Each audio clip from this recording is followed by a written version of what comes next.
And I said it the other day, and you have to realize, you have to know, you have to accept that all your excuses are lies. They are lies, all of them. Think about the things that you tell yourself, the lies you use to rationalize taking the easy road. Taking the easy road and leaving discipline behind. Think about them. Always something there to build a case on why you can't move on, why you can't grow to the next level, why you can't begin to manifest your greatness, why you can't begin to live life on your terms. Always something there to block you, to keep you where you are, and keep you from beginning to develop your true greatness. Always some fear. How do we handle it? And I'm saying that if you've been hiding out behind but, if you've been using the fact that you don't have enough money or you don't have the education, take it head on. Go get the education. You don't have time. That's a lie. You don't have support. That's a lie. You don't know the best way. Or you're too old, or you're too young. Of course you're too old or too young. Lie. And there's, you're too busy. Sure you are. That's a lie. And you're too tired, or you're too sore, or you're just plain not feeling it. Lies, lies, lies. And the list goes on and on and on. And it doesn't stop if you don't make it stop. What happens is about the same. You might put that in parentheses here. Same. What people do, that's what's different. Everything can happen. Anything can happen. But it's not the happenings. It's what you do about it. Somebody says, yeah, but you don't understand the disappointments I've had. Come on. See, a lot of people pretend that they want more out of life. But all you have to do is watch their actions. People tell you, oh yeah, one day I want to have a restaurant. See, they're pretending they want to go into business for themselves. They're not serious. How can you tell, Les? Watch their actions. Watch what they're doing. The proof is in the pudding. So if you want to do something, if you thought about something you want to do, take it head on. Decide that you're going to start looking at it, start doing research on it, start tackling it, start becoming involved in whatever and wherever it might lead you to begin to explore the possibilities in that particular thing that you're seeking, so that you can begin to learn all you can about it. So recognize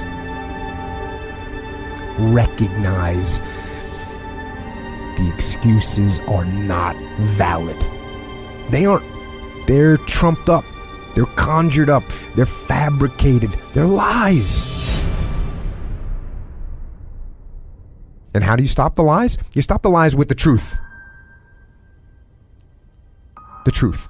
The truth will set you free. The truth will stand, and the truth will deliver you from procrastination and laziness and the downward spiral that comes with a lack of discipline. So don't believe the lies, believe the truth. And the truth is, you have time. You have the skill, you have the knowledge and the support and the willpower and the discipline to get it done.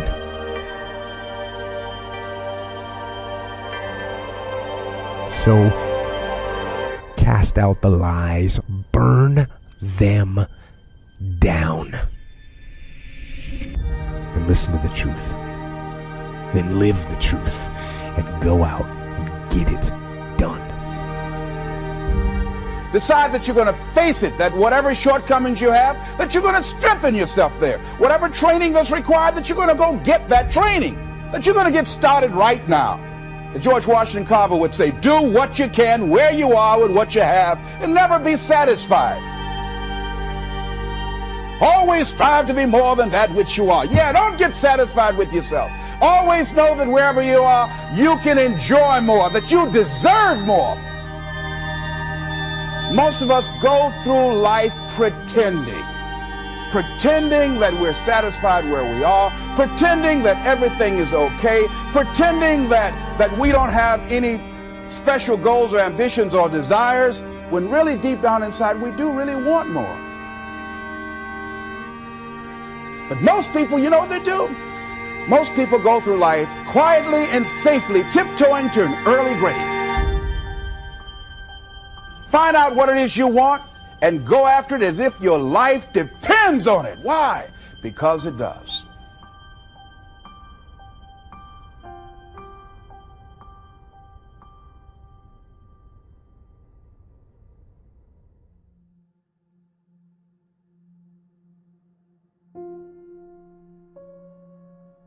One thing a motivational speaker is supposed to never tell you, or that you heard that a motivational speaker is never to tell you, is that you can't. You can't. You're not supposed to tell people they can't.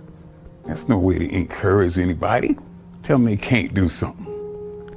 But I will tell you tonight that the most powerful motivational speeches that I have ever heard came from people who told me I couldn't do something. You know why?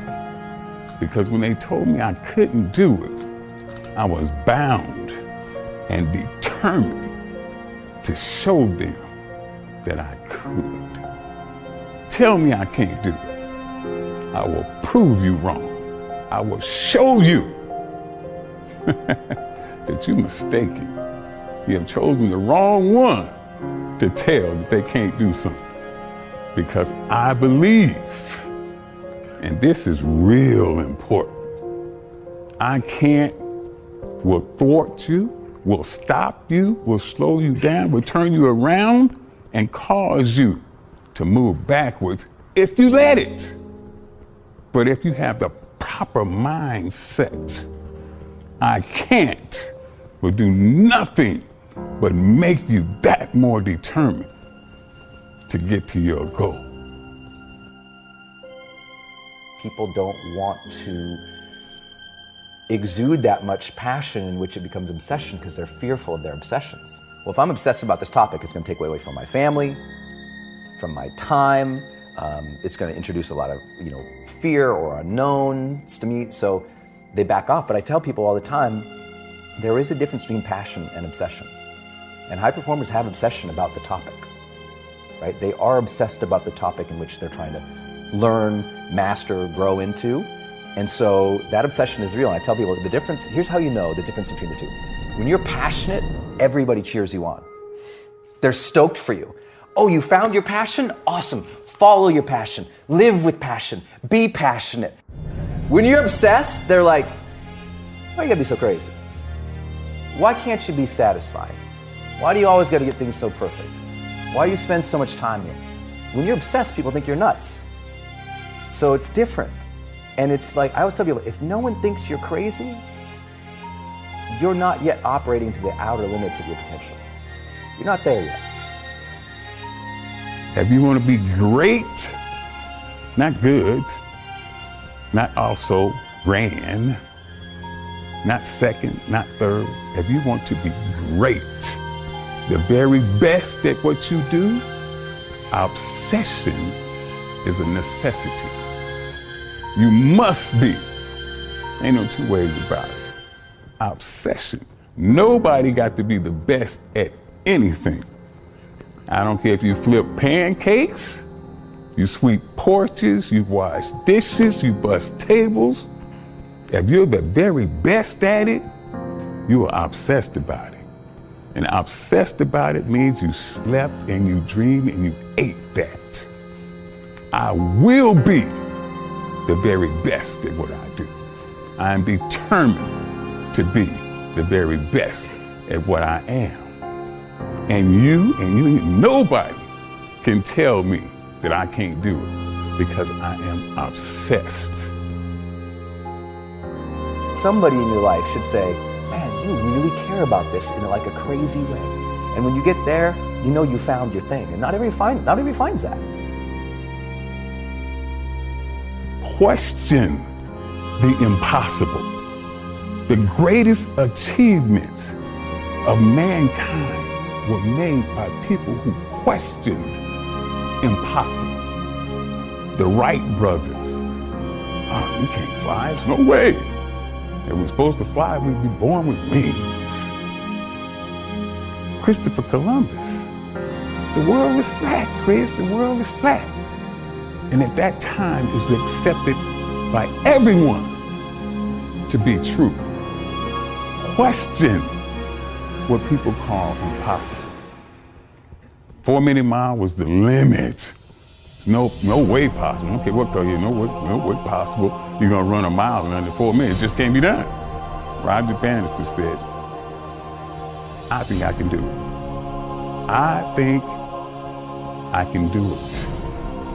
And he went out there and he proceeded to do just that.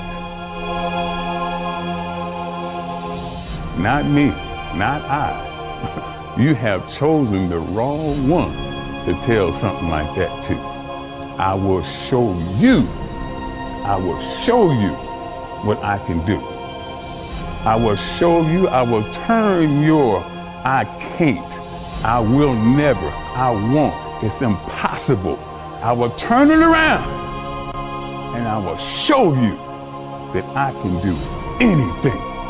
Anything. That is my message to you.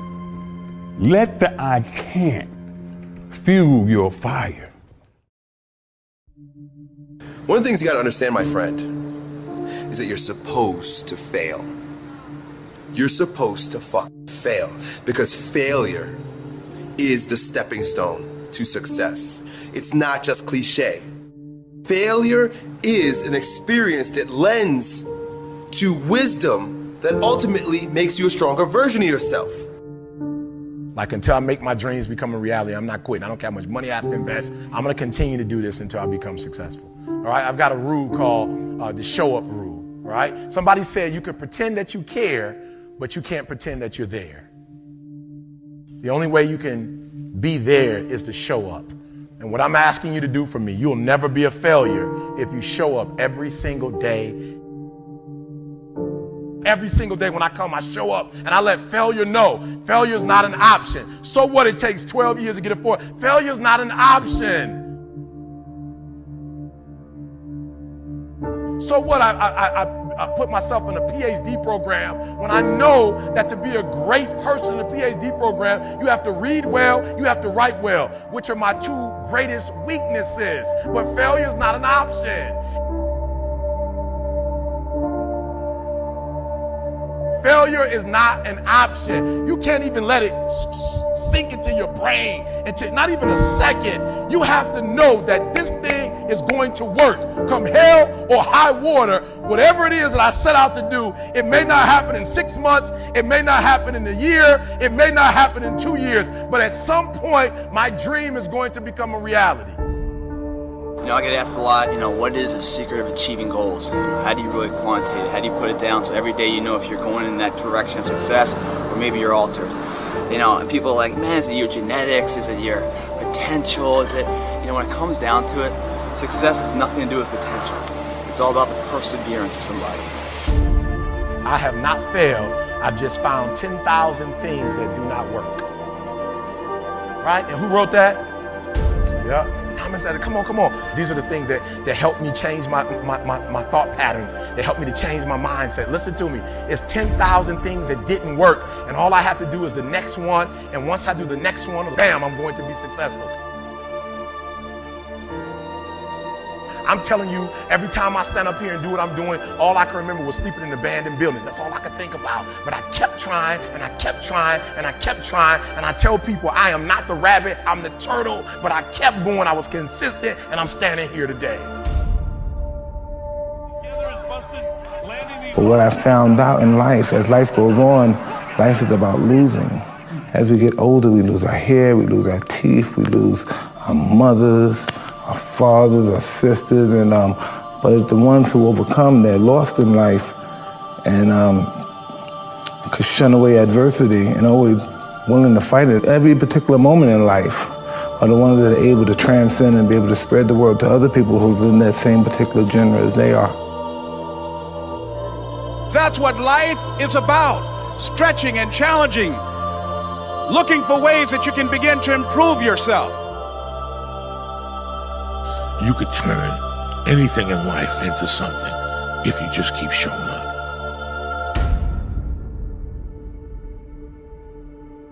If you throw shit against the wall, eventually something will stick. You guys that have this potential, don't have this potential, you know, that shit dies. What continues to last forever is a perseverance to always show up. That's what champions do. Every single champion is the same as every ordinary person. The only differential is that they show up to the event every single day. They see failure as a learning curve.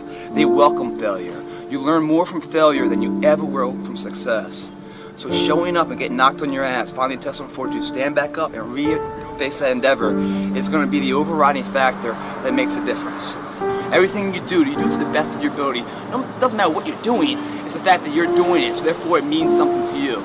It doesn't matter what you're born with, it doesn't matter your potential, how much, the silver spoon of money you have. All of that can be attained if you show up and you're willing to risk failure for success.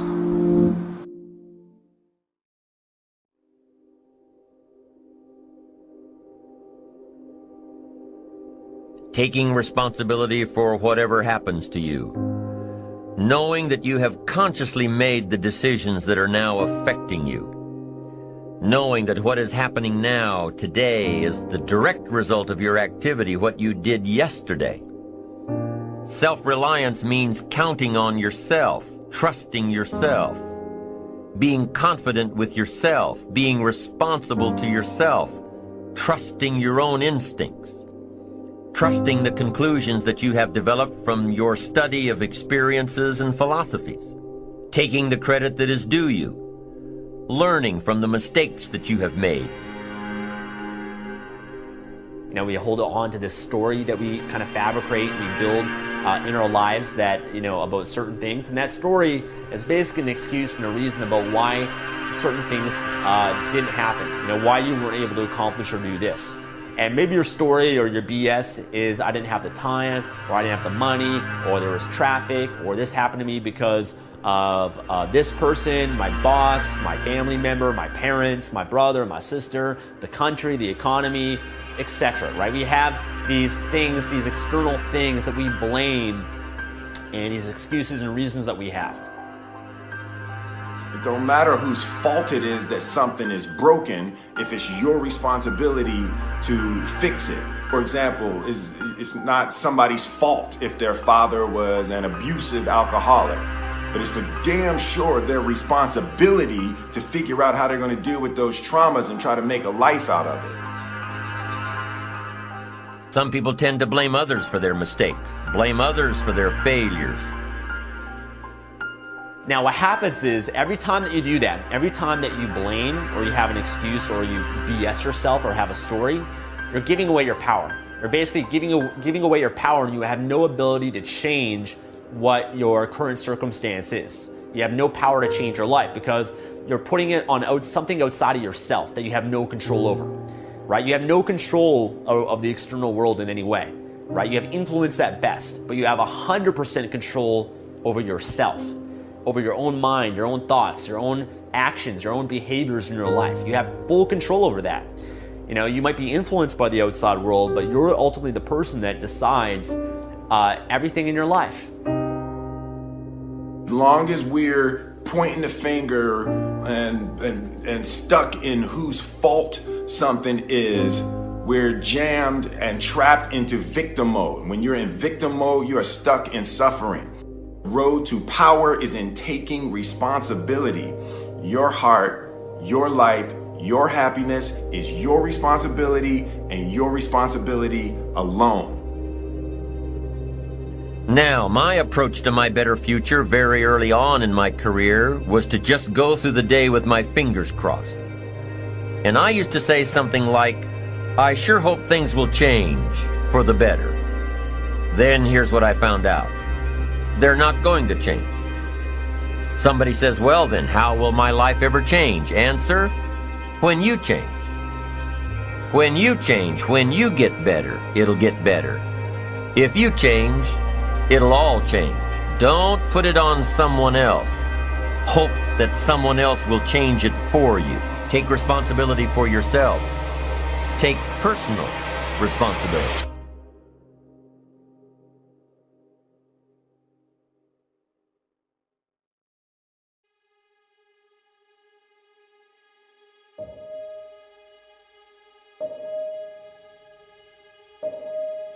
It's a constant storm to try to figure out what you're about, and you change. At 26, you're all about the hustle, you're gonna be a billionaire, this and that, and then you go to the bar one night and you fall in love, and it changes what you care about, right? And then you have a child, and then this happens, and then that happens. Things change. You just have to always consistently try to figure out what's driving you, and not because other people are watching, and not because that's what your dad wants, and not because that's what you said was gonna happen, and it doesn't look like it, and your family's gonna judge you. You just have to be as real with yourself as possible, and that is a very difficult struggle, but when you're not, you create enormous vulnerability and unhappiness. Truthful conversations redeem people. Because if you come to a clinical psychologist whose worth is salt, you have a truthful conversation. The conversation is, well, here's what's wrong with my life, and here's what caused it. You know, maybe it takes a year to have that conversation, and here's how it might be fixed. Here's what a beneficial future might look like. And so it's a completely honest conversation if it's working well. And all that's happening in the conversation is that the two people involved are trying to make things better. That's the goal. Let's see if we can have a conversation that will make things better. I think one of the factors in the resistance to these ideas of discipline and of taking responsibility for yourself is people recognizing that they're not doing that in their own lives, and they get upset, and instead of looking internally, they try to attack the thing that's upsetting them. They attack your message, they attack the philosophy behind it, rather than look internally and objectively and having some sort of introspective point of view where you go, okay, am I reacting to this because this resonates? Like I'm missing this aspect of my life? Does this diminish me? Or is this guy pointing something out that I can benefit from? Very few people are willing to do that. Very few people are willing to take that critical moment to look at their own behavior and look at their own thought process and wonder if the actual adverse reaction they have to this person's message is because they know that they're wrong.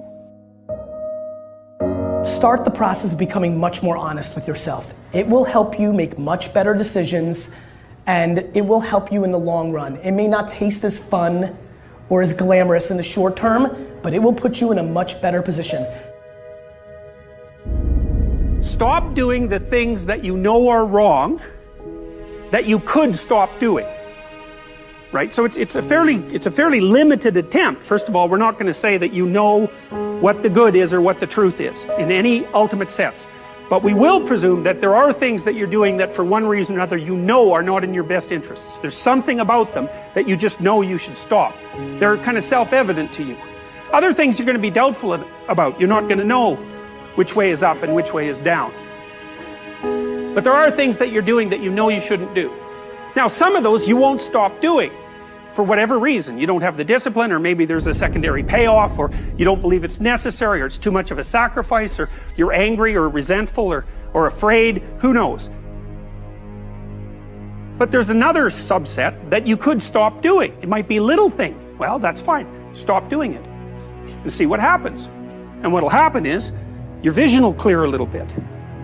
And then something else will pop up that you will also know you should stop doing and that you could stop doing. And you could do that repeatedly for an indefinite period of time. And you know, that doesn't necessarily mean that you're going to ever be able to formulate a clear and final picture of what constitutes the truth and the good. But it does mean that you'll be able to continually move away from what's untruth and what's bad. And you know, that's not a bad start.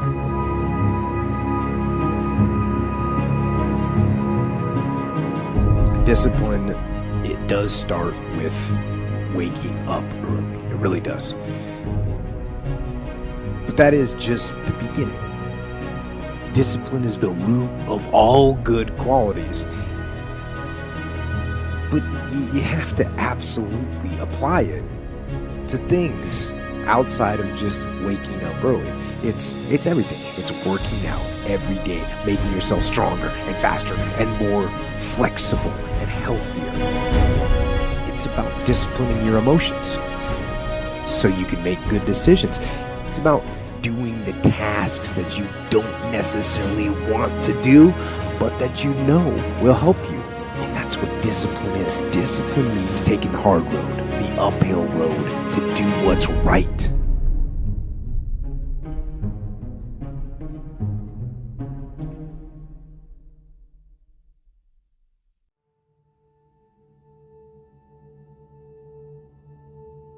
He was a man now who was, preparing for the biggest bodybuilding show of his life, and he didn't have any income coming in. I don't know, at least in my mind, a better underdog story than this man. I mean, here he is, a man who grew up with no parents, went from foster home to foster home, had to fend for himself in a very, difficult world, had no parental guidance, had no parental leadership, really had no one advising him on how to be a man or a person in society, in regular society. And here he was now, one of the top bodybuilders in the world, and he's still struggling with these same demons, so to speak, while other bodybuilders, out there, all the competitors seem to be living in the lap of luxury, with high-paying contracts, high-paying magazine contracts.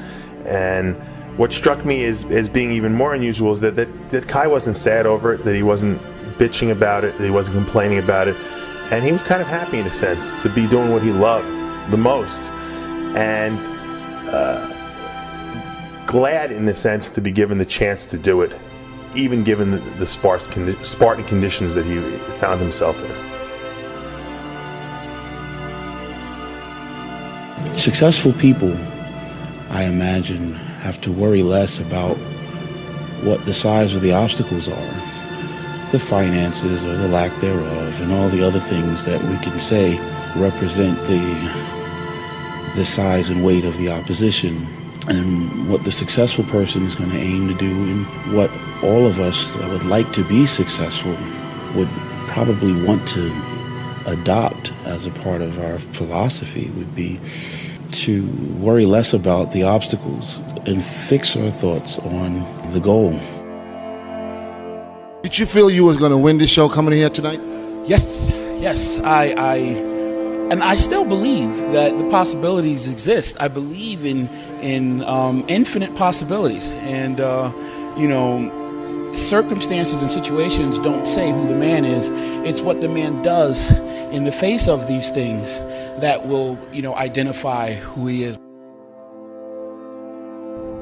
Mind is everything. If you don't believe you can do something, then you can't. If you believe that your father was a bum and he left you, or your mother wasn't any good, if you believe that your upbringing was substandard and therefore you have to walk around as a refugee from that crisis situation for the rest of your life, forever bearing the burden of that experience, then that will be your life. It's like you have to save your own life. Nobody's going to be able to save it for you. So we have to do what we have to do, no matter what it is. In the journey of getting in shape, it's a long run, right? The person who's standing at the end with their hand raised isn't the person with all the genetics. It isn't the person with the most potential. It's the person that has the greatest perseverance, that's always willing to get out. The difference between a champion and a loser is that they both fail. It's that the loser allows the failure to stand for life. With a champion, even though he gets knocked on his ass, finds the fortitude to stand back up, reface that endeavor until it becomes his favorite, until he wins. That's the difference. Champions get back up and do it again. And the difference between someone that's successful here or someone's a spectator here is that a person that's successful, they believe in themselves so much, and their belief overrides any crowd's disbelief. What does that mean to you, this victory? It means everything. It means everything. It means you were right. It means that the people that didn't believe, they were wrong. It means that when you don't believe, you do yourself a disservice because it is wrong. So you got to believe. You got to believe in what you want to do. You got to believe in what you want to get accomplished, and believe that somehow, somewhere within yourself and in the universe around you, there are tools and resources that will be of aid and help the man that really wants to get it done.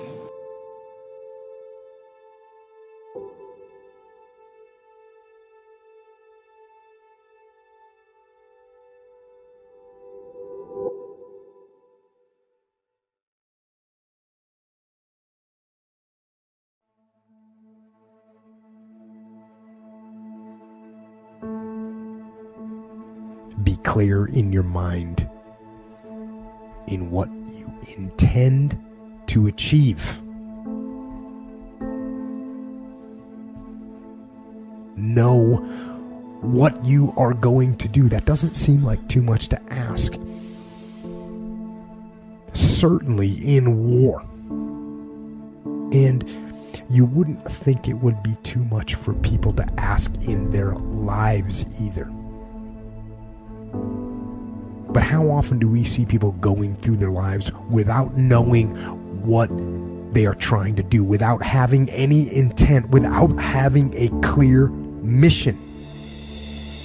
I'm talking on an individual level. As a person, people go through their lives without knowing what it is they want to do, what they want to accomplish.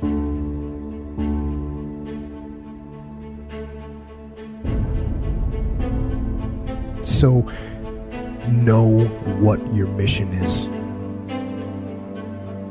Know what your intent, as the commander of your life, know what your intent is, and then fight with everything you've got to win. Don't let nobody turn you around. That's real. Because that's why most people don't act on their dreams and ideas. That's why most people, when I'm talking with kids that are in institutions, and I said, what happened? Why did you give up working hard and making good grades? Well, they started teasing me. And they allowed that peer pressure to cause them to scale down their dreams and their ambitions. They started following the crowd. That's why many people don't do the things they want to do, because he doesn't have the guts or the boldness to stand up in life and say, I'm going to live my dream. I'm going to commit myself to live out what's in me. I heard Dr. Johnny Youngblood say, I must live what's in me. I said, why do you do this? He said, I got to do it. I got to do it. And I'm saying, find something in your life that you say, hey, it might not work out, but I got to do this. Why? Hey, it's the one thing I love. It's my peace. It's my thing. You don't need anybody to approve you. You don't need anybody to say, go ahead on and do it. If you get that, that's fantastic. If you get that encouragement, that's great. But I say stand up within yourself boldly and say, this is my life. I'm controlling my destiny.